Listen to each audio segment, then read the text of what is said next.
The Lifeguards of Southern California protect over 400 miles of coastline. It's just really us versus nature. And nothing impacts their day like the weather. As lifeguards, the weather dictates the type of day that you're going to have. Shark sighting, clear the water. I need medics to ski beach dock and other units. On these beaches, lifeguards are the first responders. 1, 2, I got 3, 4. When you get this many people coming to the beach, things are going to happen. Hey, you all right, buddy? You there? They are there to save you. He told me to grab the buoy. He was literally right there. They are there to lifeguard. Mission Beach is located just north of San Diego. The 2-mile stretch of sand begins at the Mission Bay Inlet and extends north to Pacific Beach. With miles of boardwalk, beautiful beaches, and a central location, Mission Beach is busy year-round. Today, lifeguard Charlie Knight is working out of the Mission Beach main tower. The surface picked up a little bit, about 2 to 3 feet. We have some pretty warm water, so I'm expecting the sun to come out and to stay out for the rest of the day. At about 1 o'clock or so, the tide's really going to start fluctuating. It's going to go to a lower tide and water's really going to start moving. I expect to see more rescues around that time. 4 Sam on Marine 2. We're getting a VHF 16 call. The vessel Marissa has an unconscious diver. Mission, can you send your ski to head to the Yukon? An unconscious diver is a serious call. Charlie Knight reacts quickly. Confirm en route off of main tower Mission Beach. Good to Charlie Knight. He boards a sled behind PWC operator Colo Rosenthal for the journey to Wreck Alley. Located 1 mile off Mission Beach, Wreck Alley is a designated area of sunken vessels used for recreational diving. It includes 6 sunken ships, the largest of which is the Yukon. The Yukon is a Canadian destroyer that was decommissioned, many years ago now. They've cut holes out of this vessel so people can kind of penetrate a little bit easier. There's plenty of ambient light, so it's a very rewarding dive. And then there's also areas that can be a little more challenging. Today, the dive boat Marissa is anchored above the Yukon. Dive partners Mitchell Fromang and Steve Blumenthal were just finishing their first dive when they noticed a fellow diver in distress. My dive partner and me were first in the water, and we were first back on the boat. And then we heard somebody on the side of the boat calling. And immediately I heard somebody indicating they needed help. They needed help now. It was an emergency. He was obviously having problems. 41 Sam, can you jump on a boat and head out there? I'm coming from the bay. Lifeguard Sergeant Troy Keach also hears the call. I'm out in one of our big fire boats, which can do almost anything and has all the rescue gear. Keach will be the incident commander. His first move?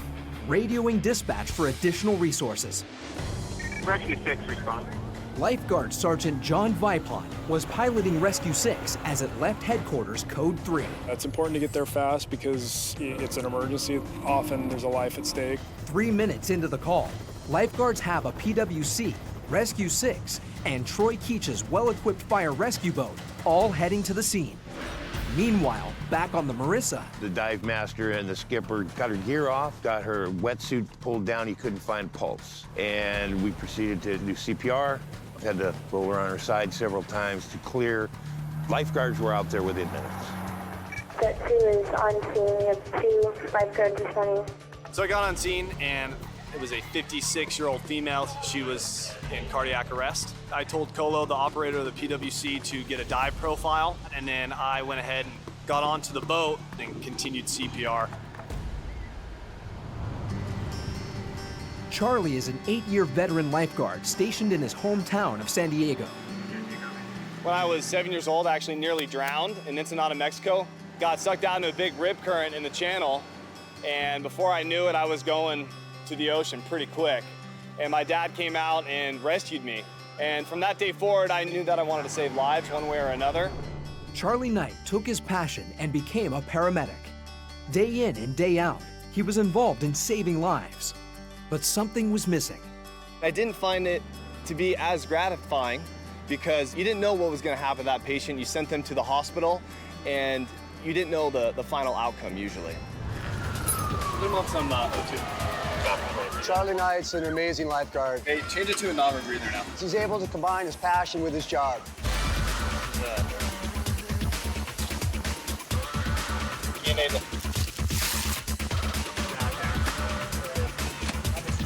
You know, he loves what he's doing, and it really shows in his effort.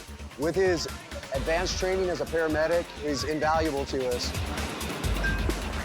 Best thing about being a lifeguard is just making a difference, in all honesty. There's nothing better than swimming out to a victim that's in distress and they have those big bug eyes. And once you get to them, they grab onto that buoy with all their life, and you're able to give them a couple comforting words, calm them down, and swim them in. There's really nothing better than knowing that they're gonna go home to their family that night. Back on the Marissa, Charlie takes over the rescue. His paramedic training will be put to the test. He's inherited a pulseless victim in cardiac arrest. 1.5 miles by boat from the nearest ambulance. This rescue will not be easy. 3 miles north of Wreck Alley sits La Jolla, California. Known as the jewel of San Diego, La Jolla features luxury homes and upscale shopping. But the real gem in La Jolla is where the Pacific Ocean meets the rocky shore. Today, San Diego is experiencing temperatures in the low 90s, which is driving the public west to the cool air and refreshing waters of La Jolla Cove. It's a super busy day, busiest day of the summer today. The water's warm, it's hot, people are getting in and doing their thing. John Kerr has been guarding La Jolla for 16 years, so he knows that despite the Cove's seemingly calm waters, an emergency can happen at any time. We have a 911 call. 2 victims in distress at Emerald Cove. 3 Sam copy. Let's get a cliff response rolling. I'll update all units when I get on scene. John Kerr quickly grabs his rescue board and starts paddling. 1 mile to the south, lifeguards Jim Lockwood and Lance Mendoza react to the call. Rescue S copies. Responding code 3. The reason we go code 3 in that area because it's so heavily populated with snorkelers, kayakers, swimmers. We can't just stealth over there without lights and sirens. It just lets everyone around you know that you're responding to emergencies, so don't cross our path. Emerald Cove is a beautiful but dangerous inlet 200 yards north of Kerr's location. The rocky pocket beach is surrounded on 3 sides by 100-foot cliffs, with water being the only way in or out. So I paddled over there on the rescue board and I see 2 victims in the cove. One 15, 20 feet up the face of the cliff, which many have tried to scale, but no one's ever made it. So right away, I've got a situation. Kerr discovers that the 2 victims are sisters. One is safely on the rocky beach, but the other is stuck in a dangerous spot. One of the most dangerous things is, of course, her falling, her getting nervous, her getting fatigued and falling. It's a warm, sunny day in La Jolla, California, and lifeguards are responding to an urgent call of 2 young women stuck in Emerald Cove. Lifeguard John Kerr is first on scene. I see a person on the face, 15, 20 feet up the cliff. So right away, I've got a situation. Rescue West arrives within 2 minutes. I could only go into about 20 feet offshore before we're gonna hit the bottom. It's all reef bottom there. Lifeguard Lance Mendoza paddles into the cove to back up Kerr. He finds one victim safe on the beach, but the other is in grave danger. Because of the lack of rainfall, the steep, rocky cliff face is prone to landslides, which could send rocks tumbling down on the victim. She's right in that crevice. You see her? Okay. Kerr continues to keep the victim calm, while lifeguard AJ Vila makes his descent. See her? She's right in that crevice. Spectators have begun to gather on the surrounding cliff tops, including the girl's concerned father. Vila must be incredibly careful. One misstep can cause a rain of rocks. Even the rescuer's rope brushing on the dry earth sends loose dirt down the cliff face. IC dispatch update, rescuers at the victim. She was a 15-year-old girl. She was pretty scared. The first order of business is getting a helmet on the victim's head to protect her from falling rocks and debris. Rescuer to ops, victim secure, ready to lower. Ops copies, lowering slowly.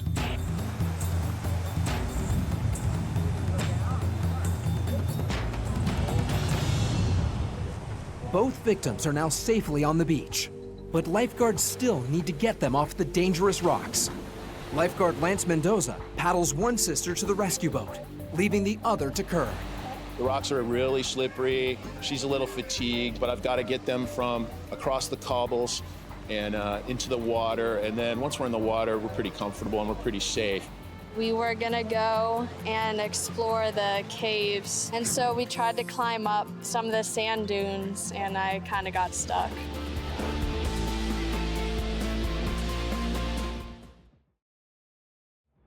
Three miles south on the dive boat Marissa, lifeguard Charlie Knight is trying to revive a pulseless diver. Approximately 4 minutes into the cardiac arrest, the rescue boat pulled up. Our next step was to get the patient transferred to Rescue 6 so we could get her en route back to the ambulance and paramedics. Rescue 6 heads Code 3 back to headquarters. This is my first time ever doing CPR on a boat. We have the wakes, and we have the swells, and we have the wind. Trying to maintain your position while you're trying to do effective CPR is very, very challenging. Charlie Knight continues CPR on the victim. She still has no pulse. He's in rough seas and time is against him. After several minutes, his hard work pays off. About midway through the transportation over to the dock, we did get a shockable rhythm, and we were able to shock her once with the AED. AED is an acronym for Automated External Defibrillator. The device is attached to the victim's chest and monitors the heart, administering a shock at the most effective time. Back at Lifeguard headquarters, San Diego paramedics are on scene minutes before Rescue 6 arrives with the patient. The journey from the Yukon to Lifeguard headquarters has taken 5 minutes. Lifeguard Knight continues to administer CPR as Sergeant John Vipon quickly docks the boat for the turnover to awaiting paramedics.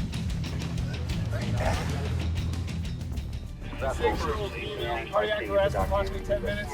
CPR was started right away, and we shocked one time.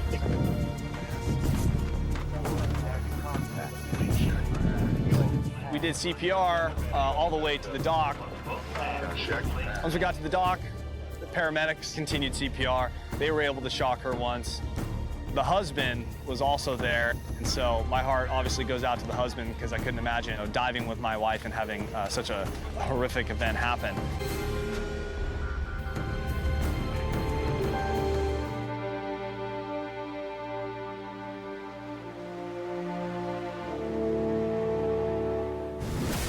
This is Huntington Beach, California.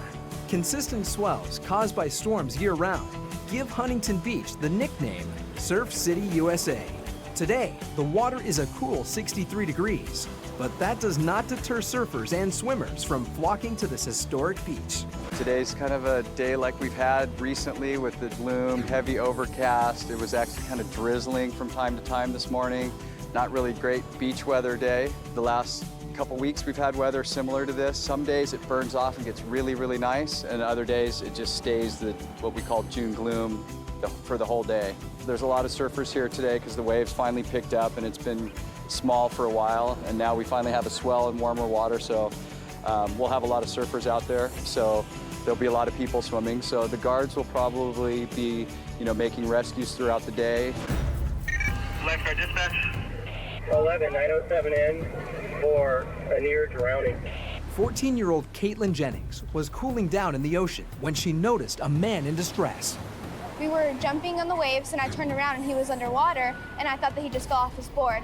And then I turned around again and he was still underwater, his face was kind of blue. So I grabbed his arm and I was screaming for help.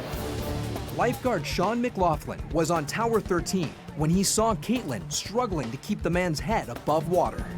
By the time I got there, he was semi-conscious and he was breathing, but he was on his way out. Open your eyes! Open your eyes! Stay with us, pal.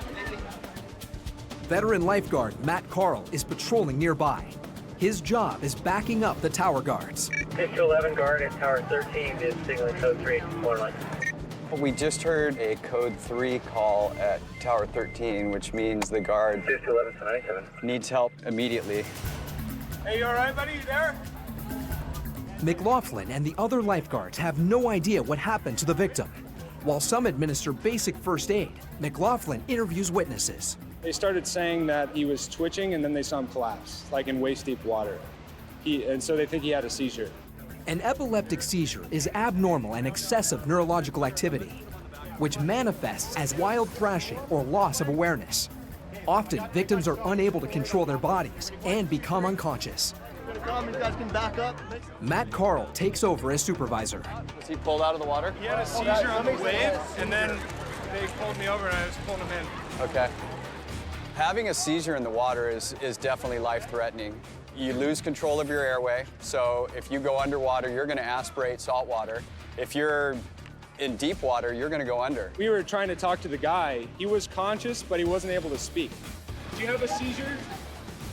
Lifeguards have another problem, transferring the victim to a higher level of care. The medics have arrived, but are 200 yards away at the edge of the beach. We don't know if he went down and hit his head, which may have caused his seizure. So we take all the precautions to make sure that we stabilize him, put a cervical collar around his neck. Vibrate, still breathing? Still breathing. Okay, good. They're not able to drive out on the sand. The fire trucks, the ambulance, they pretty much have to stage in the parking lot or on the bike path here. More responsive than he has been. Brock, you and Chris have the airway stuff? Okay. When we were trying to talk to the guy, he was conscious, but he wasn't able to speak. So at that point, it's just maintaining life support. All right, straight to the truck up on the mountain up there. Watch out! Clear path! Clear path! The entire time, from the time the call started until he was in our truck, he was unresponsive and barely conscious.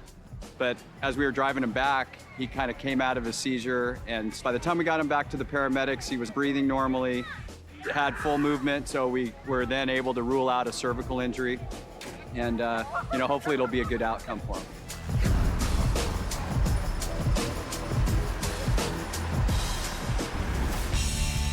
"32 miles south at La Jolla Shores, the temperature is perfect and the crowds are enjoying the California beach life. But not everyone is having the day they'd planned. I was out in the water with my 3-year-old son, and this man approached me. He kept falling and he was not okay. He would stand up but then fall right back down into the water. He would just ask people that were walking by him if they could lift him up. I could tell that he was not in any good condition. So I ran to the lifeguard and I told him what I witnessed. Thomas Valenti was in Tower 32 when he was approached by the witness. So I went to investigate and the male was lying down in about 2 feet of water. So I grabbed his hand and assisted him up, told him that we needed to go into the beach. And then he turned on me. And from there, he shoved me with 2 hands into my upper chest. Dispatch contacting 31 Sam for assault on a lifeguard at Tower 32. He turned on me and went back and then shoved me away and then I just backed off. If he did that to the lifeguard, what else would he have done to somebody else? Valenti's supervisor, Sergeant Mike Cranston, reaches out for backup. Advising we have contacted PD. Going to attempt to relocate him now, and he assaulted one of our lifeguards. One of our tower guards had gone in to check on the welfare of a gentleman in the ocean, and he had turned somewhat violent, and that's just not okay. The lifeguards are here to ensure the safety of everyone and to maintain some semblance of law and order on the beach. Take a seat on the ground, right now. I got to protect the staff around here, and we've got to let other people know that the lifeguards are the good guys in this situation. And we need to tell them that you're not free to walk away right now. Take a seat on the ground right now. Do not step forward. Take a seat on the ground. Sorry. We're going to help you take a seat on the ground if you don't do it for us. So take a seat on the ground. Sorry, man. Take a seat on the ground, or we're going to help you do it. Please move back, ma'am. What happened? What happened? Beachgoers begin to notice the commotion, including the man's concerned sister. Seat on the ground. He's drunk. I mean, he was drinking way too much. I know he's in the wrong, so I understand what they're doing. Yeah. You pushed one of the lifeguards, and that is illegal to do. So we're going to have you remaining on the ground right now. You're not free to stand up. What's your name? Immediately he became combative. He didn't want to talk to us. He didn't want to follow any commands. Sir, stay seated. Stay seated. Sir, stay seated. Get back down on the ground, or you're going to get pepper sprayed. Do you want to get Sit on the ground. And that's just not okay. We can't have that going on the beach. This one event is now sucking all of our attention and all our eyes that way. We just have to get past it and then get on to lifeguarding. San Diego police are quickly on scene to back up the lifeguards. Man, I'm not doing nothing. I'm It's an aspect of lifeguarding that we have some training and some tools in order to help us facilitate a peaceful outcome. It's not our favorite part of the job by any means. Stand up for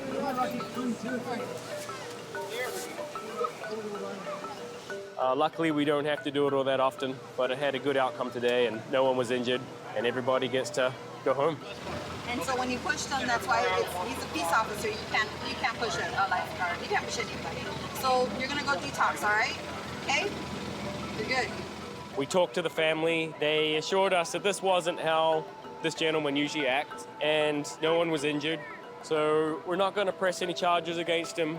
I'm sure once he sobers up, he'll realize that he made a few errors in judgment. All right, ma'am. I know you have a few We'll be hours. here in a couple Just hours. be Get good. lots of water. Just be good. All right, we're gonna go. Thank you. Thanks. He did seem quite remorseful at the end. He started to sober up and realize that he'd got himself into a situation that he didn't want to be in, and we didn't want him to be there either. It was just going to be the safest, best outcome for everyone if he was to leave the beach, and then maybe he'll come to terms with this is just not a behavior I want to engage in next time I go out for a summer's day at the beach.